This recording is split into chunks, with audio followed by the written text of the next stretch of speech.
মক্কা নগরীর একজন যুবক সে ঈমান এনেছে, ঈমান আনয়ন করার পরে তার হালত কেমন হয়েছে। মক্কার মানুষের মাঝে সবচেয়ে সুন্দর, সবচেয়ে সুঠাম দেহের অধিকারী অর্থবিত্ত জমিদারের সন্তান ছিল মুসআব ইবনে উমাইর। মুসআব ইবনে উমাইর এমন একজন যুবক যে ইতিহাসের পাতায় লেখে তার বাবা তার জন্মের পরে একটা কাপড় দুইবার পরায় নাই। একটা কাপড় বাজার থেকে কিনে এনেছে, এই কাপড়টা গায়ে লাগাইলো।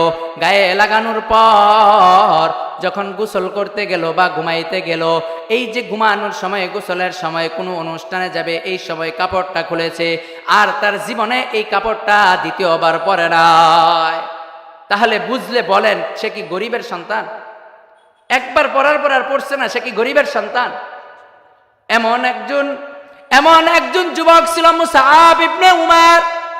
এই মুসআব ইবনে উমাইর এত সুন্দর, মক্কার মেয়েরা তার পেছনে লাইন ধরে ধরে চলতো, আর তার মাও তাকে বড় আদর করত। আদর করিয়া পারস্য আর রোম থেকে দামি দামি পারফিউম আর আতর সুগ্রান আইনা তার মাথায় সিটি তুইলা মাথায় ডাইলা দিত। আর এই যুবক মক্কার অলিগলি দিয়া যখন হাঁটতো, তার পেছন দিয়া মানুষ যখন আসতো, তখন মানুষ বলতে পারতো মক্কার সবচেয়ে ধনীর দুলাল মুসআব ইবনে উমাইর এই রাস্তা দিয়ে গেছে। এই মুসআব ইবনে উমাইর যখন এত সুখ স্বাচ্ছন্দ্যের জীবন যাপন, সে নবীকে নবী বইলা মানলো, আল্লাহকে এক বইলা মানলো। কোন নবীকে নবী বইলা মানছে? যেই নবীর জীবনে মিথ্যার কোনো কালো চিহ্ন নাই, যেই নবীর জীবনে মিথ্যা নাই, যেই নবীর জীবনে কোনো আমানতের খেয়ানতদারি নাই, যেই নবী কাউকে কোনোদিন আঘাত করে নাই, যেই নবী কাউকে কোনোদিন কষ্ট দেয় নাই, এমন একজন নবীর প্রতি যখন ঈমান আনলো, তখন মানুষেরা তার বিরোধিতা করা শুরু করলো। মুসআব ইবনে উমাইর ঈমান আনার পরে এখন এই কথাটা তার মা জাইনা ফেলাইছে। যেই মা এত সুন্দর কইরা সাজায়া দিত, ওই মা ঈমানের খবর পায়া এমন একজন ভালো মানুষের সাথী হয়েছে। এই খবর পাওয়ার পরে মুসআব ইবনে উমাইর মা বলে, মুহাম্মাদের বিরোধিতা করো, আল্লাহর সাথে শরীক করো, আল্লাহকে এক মানা যাবে না, মুহাম্মদকে নবী মানা যাবে না। যেহেতু মানা যাবে না, এইটা বলার পরে সে যেহেতু তাদের এই কথা মান্য করলো না, না করার পর এই আদরের মা মুসআব ইবনে উমাইরের শরীর থেকে যতগুলি পরনের কাপড় ছিল, সমস্ত পরনের কাপড়গুলি একে একে সব খুলে নিয়েছে। সমস্ত কাপড়গুলি মা খুলে নিয়েছে। মায়ের সামনে সন্তান একবারে উলঙ্গ হয়ে গেছে। মুসআব ইবনে উমাইর কান্দার বলে, ওগো মা, আমি তো তোমার সন্তান, আমাকে একটা কাপড় দাও, যেই কাপড় দিয়ে আমি লজ্জাস্থান ডেকে আমি তোমার বাড়ি থেকে অনেক দূরে চলে যাব। ইন্নাল্লাযীনা আমানু ওয়া আমিলুস সালিহাতি কানাত লাহুম জান্নাতুল ফিরদাউসি নুজুলা।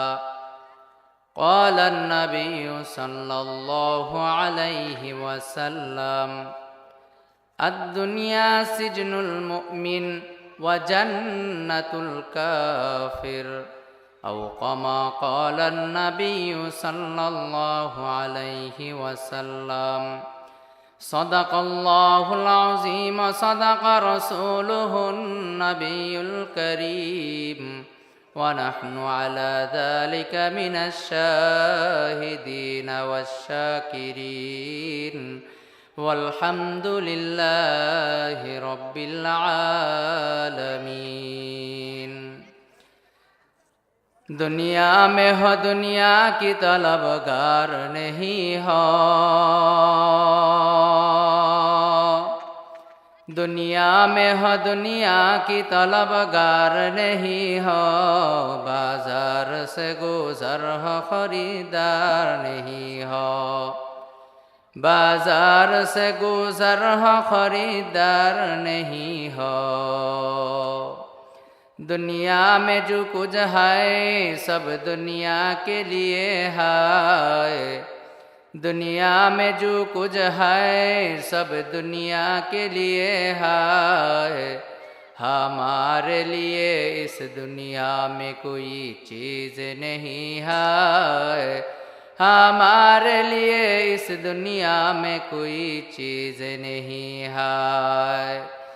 जागना है जाग ले अफलाक की साया तले, जागना है जाग ले अफलाक की साया तले, सोना पड़ेगा हाशर तक खाक की साया तले। উলুসরা বাজার জামে মসজিদ কমিটির উদ্যোগে ও এলাকার মৃত ব্যক্তিবর্গের আত্মার মাগফিরাত কামনায় প্রথম বার্ষিক ওয়াজ মাহফিলের সম্মানিত সভাপতি জনাব ডাক্তার মোহাম্মদ আলাউদ্দিন আজাদ সাহেব এবং মঞ্চ উপবিষ্ট উলামায়ে কেরাম, দূর দূরান্ত থেকে আগত আমার সামনে উপবিষ্ট পিতৃ সমতুল্য ভাবার বয়সী মুরব্বীর ভাবাজিরা, কলিজার টুকরা যুবক ভাইয়েরা, পর্দার আড়ালের মা বোনেরা, মালিকের দরবারে শুকর আদায় করি যে মালিক আমাদেরকে এমন সুন্দর একটি জান্নাতের বাগান তথা জান্নাতের মজলিসে আসার বসার তৌফিক দান করেছেন। তাই জবান খুলে হৃদয়ের গভীর থেকে শুকর আদায় করি, বলি আলহামদুলিল্লাহ। এই জায়গার ভিতরে আজকে অন্য জায়গার মাহফিলের থেকে ব্যতিক্রম। অন্য জায়গায় শুধু মাহফিল হয়, আজকের মাহফিলের পোস্টারে লিপিবদ্ধ যে এই এলাকার যত মুরব্বীরা মারা গেছে, দুনিয়া থেকে বিদায় নিয়েছে, তাদের আত্মার মাগফিরাতে এখানে উলামায়ে কেরাম আসবে, দিনের কথা বলবে, আপনারা শুনবেন, আমল করবেন। এর যত সওয়াব হবে, এই সওয়াব এই এলাকার যত মুরব্বী বাবাজিরা মারা গেছে তাদের কবরে পৌঁছতে থাকবে। তাহলে এখন আমাদের বোঝা দরকার বা বুঝতে হয় যে আমরা যে এই জায়গায় আসলাম সওয়াব কতটুকু হবে। এখানে বসলাম, আমার বাবা নাই, আমার মা নাই, এখানে বসলে কি তাদের নাজাত পাবে? তাদের আমল নামায় কতটুকু নেকি যাবে? এই কথাটা যদি আমার আপনার বুঝে হয়, আমি আর আপনি যদি বাবার আদর্শ সন্তান হই, তাহলে আমার আপনার বাবার জন্যে এই মাগফিরাতের জায়গা পাইয়া আমি আপনি দোকানে বসে থাকবো না, আমাকে আপনাকে কেউ নিয়ে আসতে পারবে না। এক মহিলা তার মাকে বলেছিল যে মা, আমার তো বাচ্চা হবে, যখন প্রসব বেদনা উঠে আমাকে একটু ঘুম থেকে জাগায় দিও, আমি একটু ঘুমাই। এখন বুঝেন, আমার কথা বুঝলে বলবেন, এখন যেই মহিলার বাচ্চা হবে তার যখন প্রসব বেদনা উঠবে, তখন এই প্রসব বেদনা উঠার পরে কি তাকে ঘুম থেকে কেউ জাগায় দিতে হবে, না তার চিৎকারে এলাকার মানুষের ঘুম ভাঙবে? যদি ওই মহিলার চিৎকারে এলাকার মানুষের ঘুম ভাঙে, আমার আপনার মা, আমার আপনার বাবা মারা গেছে, তাদের আত্মা মুক্তি পাবে এমন একটা পরিবেশ এলাকার মানুষ করেছে, আমি আর আপনি বসে থাকবো, আমাকে আপনাকে মাইক দিয়া খতিব সাহেব, সভাপতি সাহেব ডাকতে হবে, আমার আপনার থেকে কপাল পোড়া এই সমাজে আর এর থেকে হতভাগা সন্তান হতে পারে না। এই কারণে আমি বলবো, মাইকের আওয়াজ যত দূর পর্যন্ত যাচ্ছে, আমি যতটুকু জানতে পারছি গত 100 বছরে এখানে কোনো মাহফিল হয় নাই, আবার আগামী কত বছর পরে মাহফিল হবে জানা নাই। গতকালকের আগের দিনের ঘটনা, আমাদের সাথে আমাদের এক মুসল্লি দীর্ঘ সময়, আমি যেই মসজিদে 5 বছর যাবৎ আছি, একসাথে এশারের নামাজ পড়ছি, লোকটা ভালো, ফজরের নামাজ পড়ার জন্য উঠার চেষ্টা করেছে শোয়া থেকে, কিন্তু আর উঠতে পারে নাই, মারা গেছে। হতে পারে আমি আপনি এখানে এটা জীবনের শেষ আমল। যেই কথাটা বলতেছিলাম, এই মজমায় আসলে বসলে ফজিলত কি? আল্লাহর নবী বলেন, ক্বালান নবী সাল্লাল্লাহু আলাইহি ওয়াসাল্লাম তাদারুসুল ইলমি সাআতান খায়রুম মিন আহইয়াইহা। কোন মানুষ যদি কোনো জায়গায় বসে আর অল্প সময় কথা শোনে, অল্প সময় দিনের মাসালা শুনে, দিনের ফজিলতের কথাগুলি, আমলের ফাজাইল মাসাইলগুলি শুনে, তার আমল নামায় আল্লাহ কেমন সওয়াব দেয় এই হাদিসে নবী জানায় দেয়। একজন মানুষ যদি মাগরিবের পর থেকে ফজর পর্যন্ত দাঁড়ায় দাঁড়ায় যায় নামাজের ভিতরে কোরআন খতম করে, ইবাদত করে, নামাজ পড়ে, জিকির করে, যেই পরিমাণ সওয়াব, এই পরিমাণ সওয়াব আল্লাহ তাআলা যে মানুষটা 10 মিনিট 15 মিনিট বসিয়া কোরআন ও হাদিসের নবী এবং আল্লাহ তাআলার প্রশংসার বাণী শুনলো, বলল, তারা আমল নামায় দিয়া দেয়। তাহলে আজকে এখানে অল্প সময় বসলেন, 20 মিনিট বসলেন, তাহলে সারা রাত্রি ইবাদতের সওয়াব পাইলেন। বাকি জীবন কি আছে না? জীবন আমার যেমন আছে তেমনই পড়ে রবে। শুধু একটা সময় আমি এই জমানা থেকে, এই দুনিয়া থেকে চিরবিদায় নিয়ে চলে যাব।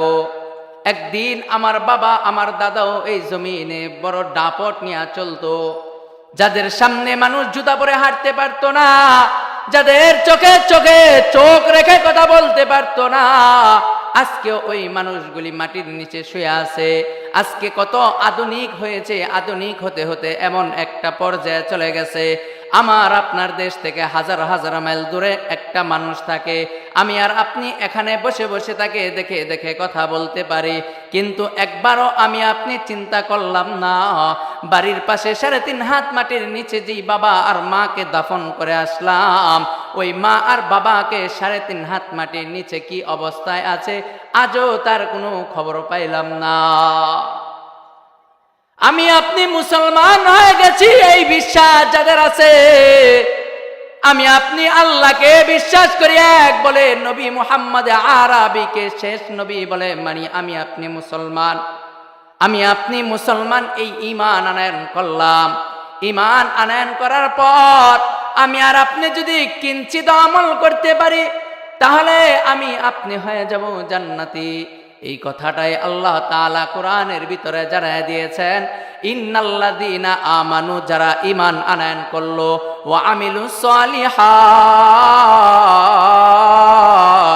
এবং আমলে সলেহ করলো। আল্লাহ বলেন তোমরা ঈমান আনছো, আমলে সলেহ করেছো, তোমাদের জন্য আমি আল্লাহ কি রেখেছি জানো নি গো? কি রেখেছেন যদি আমি আপনি আল্লাহকে প্রশ্ন করি, তাহলে আল্লাহ তাআলা উত্তর দেয়া দেয়, কানাত লাহুম জান্নাতুল ফিরদাউসি নুজুলা, তোমাদের জন্য জান্নাতুল ফিরদাউস রেখেছি, যেই জায়গায় মেহমানদারি করবে। জান্নাতুল ফিরদাউস। আল্লাহর নবী বলেন তোমরা যখন আল্লাহর কাছে জান্নাত চাইবা, ওই জান্নাতুল ফিরদাউসটা চাইও, কারণ জান্নাতের ভিতরে আল্লাহ 4টা বড় বড় নহর দিবেন, 4টা নদী দিবেন, একটা দুধের নদী দিবেন, একটা সাদা স্বচ্ছ পানির নদী দিবেন, একটা মধুর নদী দিবেন, একটা শরাবের নদী দিবেন। আর এই 4টা নদী আমার আপনার বাড়ির পাশের নদীর মতো না, আমার আপনার বাড়ির পাশের নদী যেভাবে গেছে ওইভাবেই, কিন্তু আমার আপনাকে আল্লাহ জান্নাতে যে নদী দিবেন, তাফসীরের কিতাবে লেখেন এই নদীটা হাতের ইশারায় চলবে। আমি আপনি মাহফিলে বসে আছি, নদীটা বাড়ির ওপারে, আমি আপনি পানি খাবো, আমি আপনি মধু খাবো, আমি আপনি শরাব পান করব, আমি আপনি স্বচ্ছ পানি পান করব। শাহাদাত আঙ্গুল দিয়া আমি যখন ইশারা করব, সাথে সাথে এই নদীটা আমার কাজ দিয়া বয়ে যাবে। এইটা হচ্ছে জান্নাতুল ফেরদাউস।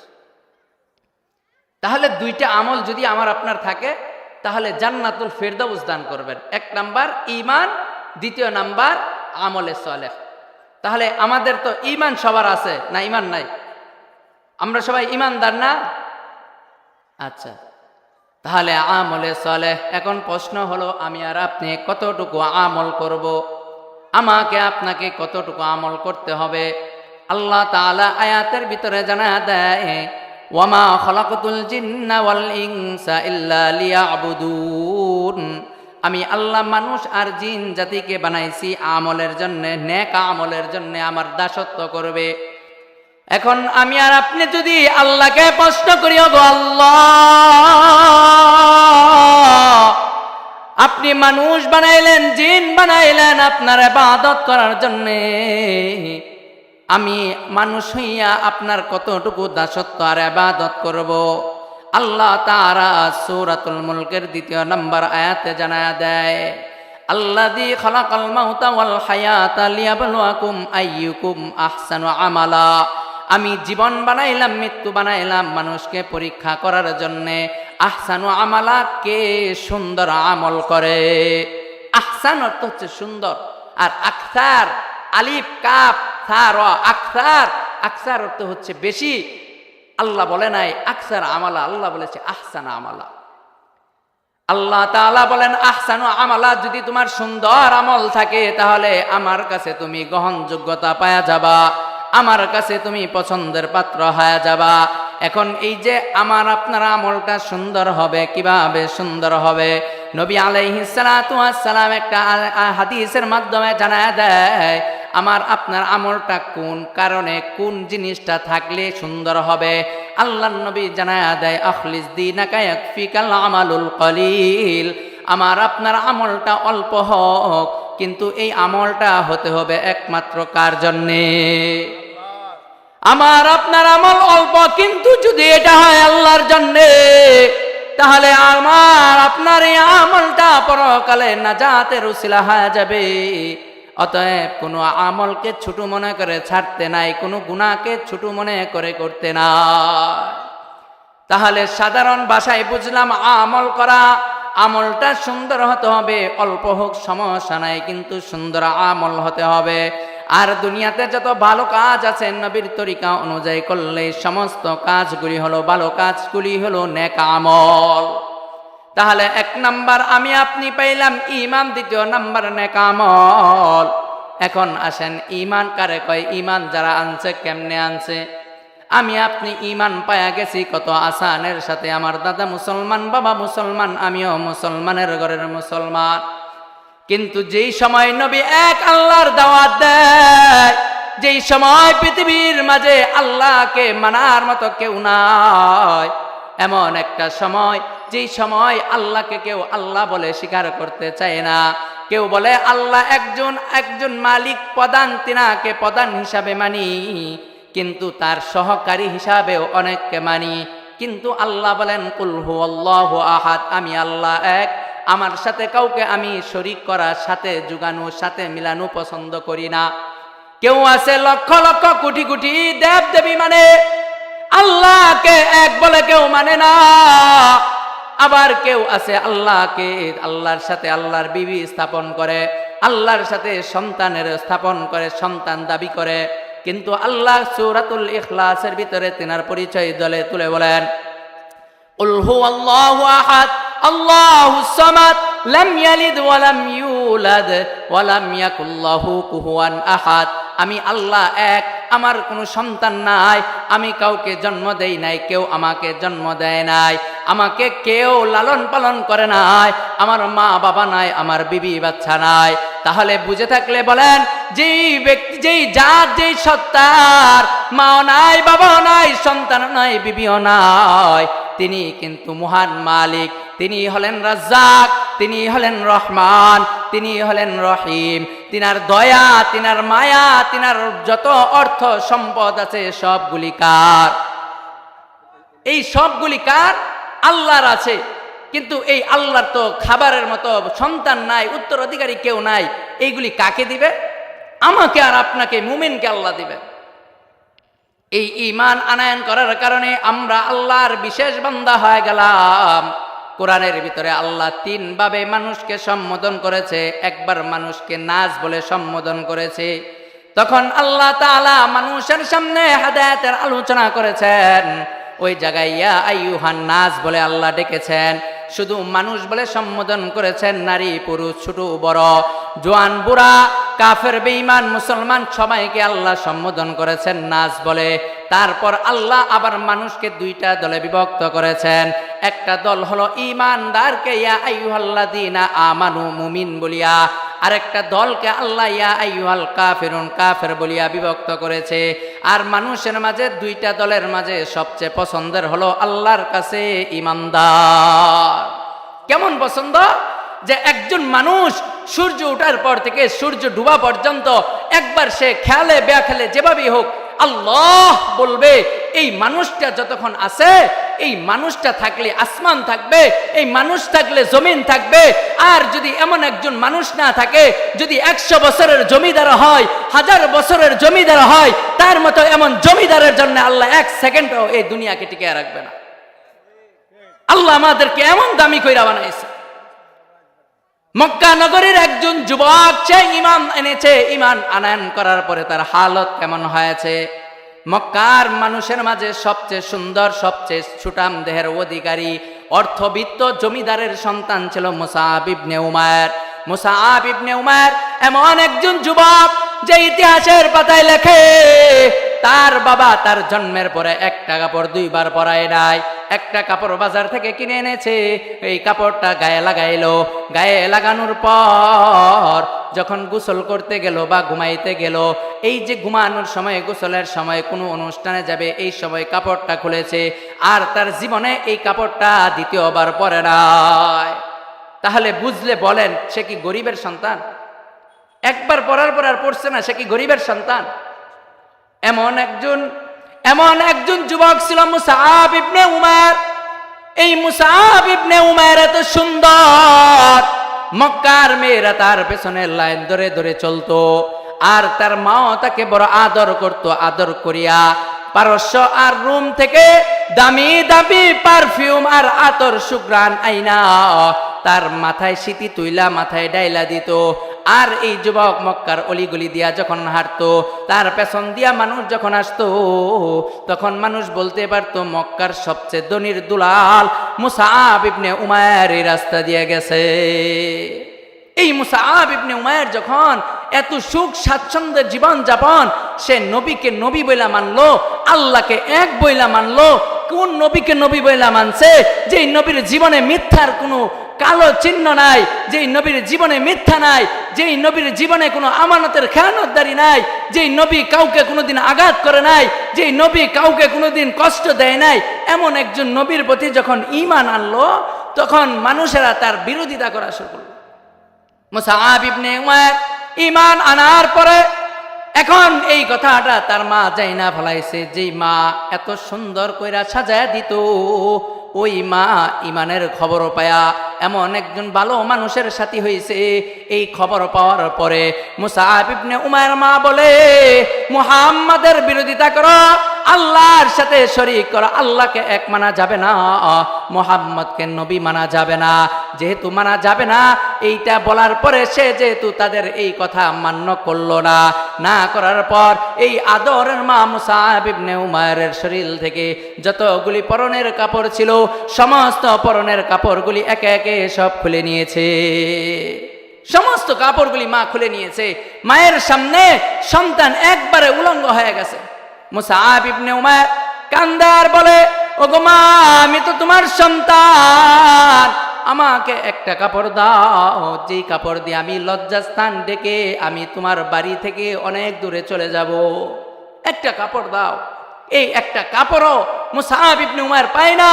মুসআব ইবনে উমারকে এমন একটা কাপড় দেওয়া হলো, পুরুষের জন্য নাভি থেকে হাঁটু পর্যন্ত ডাইকা এটা রাখা সবসময় ফরজ। এই ফরজ তরক হয়ে যায়, নাভির দিকে ঘুরতে গেলে হাঁটু বের হয়ে যায়, হাঁটু ডাকতে গেলে নাভির নিচে নেমে যায়। এতটুকু কাপড় সে পায় না যে তার সতরটা ডাকবে। কিন্তু কিছুক্ষণ আগেও সে নবীর উপরে ঈমান আনলো, আল্লাহকে এক বলে মানলো। এই কথা না জানা হওয়া পর্যন্ত সে কিন্তু সবচেয়ে আনন্দ আর স্বাচ্ছন্দ্যে ছিল। আজকে কি আমরা ঈমান আনার কারণে এতটা কষ্টের মাঝে আছি? এতটা কষ্টের মাঝে নাই। কিন্তু আজকেও আমাদের অবস্থা আমরা যে সহজে পাইয়া গেলাম, এই কারণে আমাদের কদর নাই। যদি আমরা সহজে না পাইতাম তাহলে এটার বড় কদর থাকতো। মানুষ যেই জিনিস আসানে পায়া যা ওই জিনিসের কদর দিতে জানে না। তাই উলামায়ে কেরাম চলে আসছেন, হুজুররা চলে আসছেন, আলোচনা করবে। আমি শুধু 2টা কথাই বলেছি। 1 নাম্বার আমার আপনার ঈমান থাকতে হবে, 2 নাম্বার আমার আপনার আমলে সলেহ থাকতে হবে। চাই নেক আমলটা অল্প হোক, কি থাকতে হবে? ঈমান থাকতে হবে। আর ঈমান যখন থাকবে, আমার পরিচয় কেমনে যে আমার ঈমানদার, আমার ঈমান আছে, যে আমার সামনে নেকের কাজগুলি হলে আনন্দ লাগবে, ওই জায়গায় যাইতে আমার মন চাবে। আর যদি ঈমানের দুর্বল থাকে তাহলে এটা ভালো লাগবে না। একটা কথা বলে শেষ করছি। আপনাদের এদিকে একটা সাপ আছে, যেই সাপের বিষ নাই, এটাকে কি বলেন? দুরা সাপ। একজন বিনওয়ালা যে সাপ ধরে, এরকম একজন লোক আইসা 3জন 4জন মিলেও যদি বিন বাসা সাপ ধরার জন্য বিন বাজায়, যত বিষাক্ত সাপ আছে সব আসবে। কিন্তু এই সাপুরির কাছে কি দুরা সাপ কোনোদিন আসবে? আসে না, কারণ সেও তো সাপ, ঈমান নাই। তো এই কারণে আল্লাহ কোরআনে বলে দিয়েছেন যে যাদের ভিতরে ঈমান আছে, যখন তাদের সামনে কোরআন ও হাদিসের কথা হয়, আল্লাহর কথা হয়, তাদের ঈমান বেড়ে যায়, তাদের অন্তরে একটা ভয় ঢুকে যায়। তাই আজকে আপনাদের এত সুন্দর একটা পরিবেশ করা হয়েছে। আসেন এই মজমায় বসেন, বৈশা আল্লাহ তাআলার কাছে নিজের দিলটাকে রুজু করেন, কইরা আল্লাহর কাছে মাপ চান, আর নিজেদের মা বাবা আত্মীয় স্বজন যারা চলে গেছে তাদের জন্য মাপ চান। আমার মা নাই, বাবা আমার আব্বা আম্মা মারা গেছে, তাদের জন্য দোয়া চাই। আল্লাহ তাআলা যেন এই মাহফিলকে উসিলা করে আমার আব্বা আম্মাকেও মাফ করে দেয়। আপনাদের জন্য দোয়া করি, আমার জন্য নেক দোয়ার আশাবাদী হয়ে।